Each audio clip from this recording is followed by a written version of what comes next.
আমাদের সংগঠনের পরিধির মধ্যে আনতে পেরেছি। হ্যাঁ, অন্যান্য বামপন্থী ট্রেড ইউনিয়ন গুলো তারা না হয় আরো কয়েক কোটি মানুষকে তাদের সংগঠনে এনেছেন, কিন্তু এটা আমাদের যে লক্ষ্য সিআইটি সমাজতান্ত্রিক সমাজ গঠন করা, এই লক্ষ্যে পৌঁছার ক্ষেত্রে কিন্তু এটা যথেষ্ট নয়।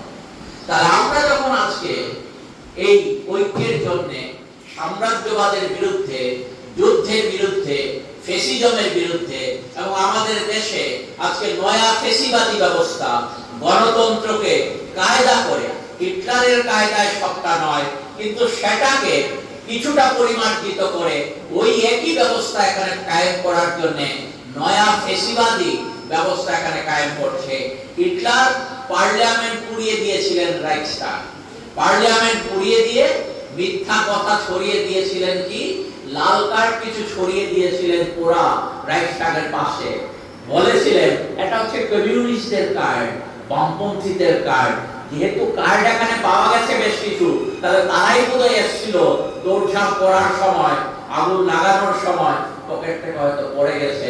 হিটলারের ভাবে তুলে ধরার, সহজ সরল ভাবে মানুষের কাছে তুলে ধরার চেষ্টা করেছিলেন সম্পূর্ণ মিথ্যাটাকে, যেটা ওনারই পরিকল্পনার অঙ্গ হিসেবে এটা করা হয়েছিল।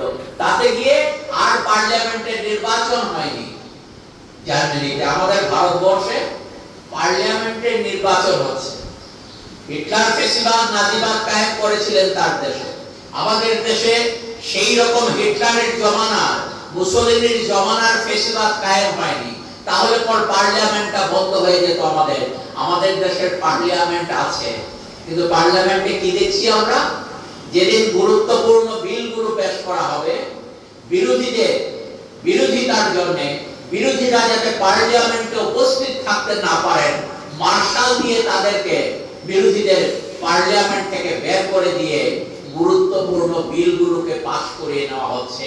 নামে গণতন্ত্র আছে কিন্তু বাস্তবে গণতন্ত্র নেই। এই যে আমাদের 4টা শ্রম কোড পাস হলো, 2019 সালে একটা শ্রম কোড পাস হয়েছিল, 2020 সালে 3টি শ্রম কোড পাস হলো। 2020 সালে যে 3টি শ্রম কোড পাস হয়েছে, এই 3টি শ্রম কোড পাস করার সময়ই সমস্ত এমপিদের, বিরোধী দলের এমপি যারা এই শ্রম কোড উত্থাপনের ক্ষেত্রে বিরোধিতা করছিলেন এবং অন্যান্য বিভিন্ন জনবিরোধী ইস্যু নিয়ে বিরোধিতা করছিলেন, তাদেরকে পার্লামেন্ট থেকে বের করে দিয়ে এই বিলগুলোকে পেশ করে নেওয়া হয়, পাস করিয়ে নেওয়া হয়েছে।